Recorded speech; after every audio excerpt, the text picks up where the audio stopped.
ചേട്ടാ, ഞാൻ ജീവിതത്തിലെടുക്കുന്ന ഓരോ സ്റ്റെപ്പും വളരെ സൂക്ഷിച്ചായിരിക്കും.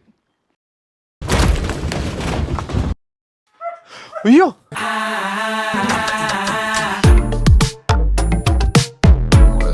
Good question. ഞാൻ എൻ്റെ കാര്യങ്ങളെല്ലാം നല്ല ആലോചിച്ചാണ് തീരുമാനം എടുക്കുന്നത്. ചേട്ടൻ ഇപ്പൊ ഇൻസ്റ്റയിൽ 5K ഫോളോവേഴ്സ് ഉണ്ട്. കല്യാണം കഴിഞ്ഞാൽ നമ്മളാരാ? Couple bloggers. Food blog, travel blog, day in my life, what's in my bag, prank video. അങ്ങനെ നമ്മുടെ പേജ് ഒരു 50K ആവും. ഇനി ഞാൻ അങ്ങോട്ട് പറയാൻ പോകുന്ന കാര്യം ചേട്ടാ ശ്രദ്ധിച്ച് കേട്ടോ. Divorce drama.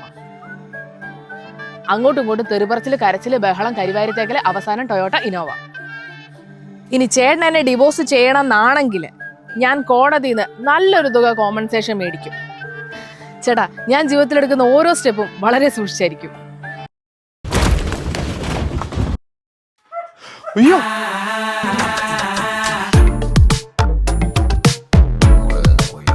കുറച്ച് ദിവസം റെസ്റ്റ് വേണമെന്നാ ഡോക്ടർ പറഞ്ഞു. ജീവിതത്തിൽ ഇത്രയും പ്ലാനിങ് ഉള്ള ഒരാൾക്ക് ഹെൽത്ത് ഇൻഷുറൻസ് ഒന്നും ഇല്ലായിരുന്നു. അതെടുത്തിട്ടില്ല.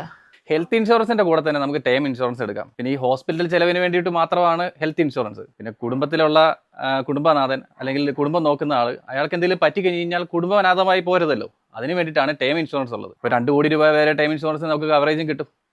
ഇപ്പൊ തന്നെ ഹോസ്പിറ്റൽ നല്ല ചിലവായി, ഇനിയിപ്പോൾ ഇൻഷുറൻസും കൂടെ എടുക്കാൻ പോയാ മാസം 400-500 തുടങ്ങുന്ന പ്ലാനുകളുണ്ട്. ഹെൽത്ത് ഇൻഷുറൻസിന് 1 കോടി രൂപയും ടേം ഇൻഷുറൻസിന് 2 കോടി രൂപയും കവറേജ് കിട്ടുന്ന പ്ലാനുകളൊക്കെ നമുക്ക് എടുത്തു വെക്കാം. അത് കൊള്ളാലോ. അപ്പൊ ഇൻഷുറൻസ് എവിടെ നിന്ന് എടുക്കുന്ന ചേട്ടാ? എന്റെ ഈ വീഡിയോയുടെ ബയോയിൽ ഒരു ലിങ്ക് ഉണ്ട്. ഇന്ത്യയിലെ ഒട്ടുമിക്ക ടോപ്പ് ഇൻഷുറൻസ് കമ്പനികളെല്ലാം ഇതിലുണ്ട്.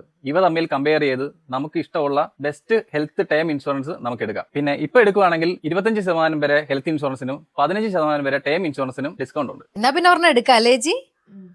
പിന്നെ ഫാമിലിക്ക് വേണ്ടിയിട്ട് വേണേ ഒരെണ്ണം എടുത്തു വെച്ചോ, തനിക്ക് വേണ്ടല്ലോ. അതെന്താ? അല്ല, എനിക്ക് ഓൾറെഡി ഒരു ഇൻഷുറൻസ് ഉണ്ടേ, അപ്പോൾ അതിന്റെ ബെനിഫിറ്റ് വൈഫിനും കിട്ടും.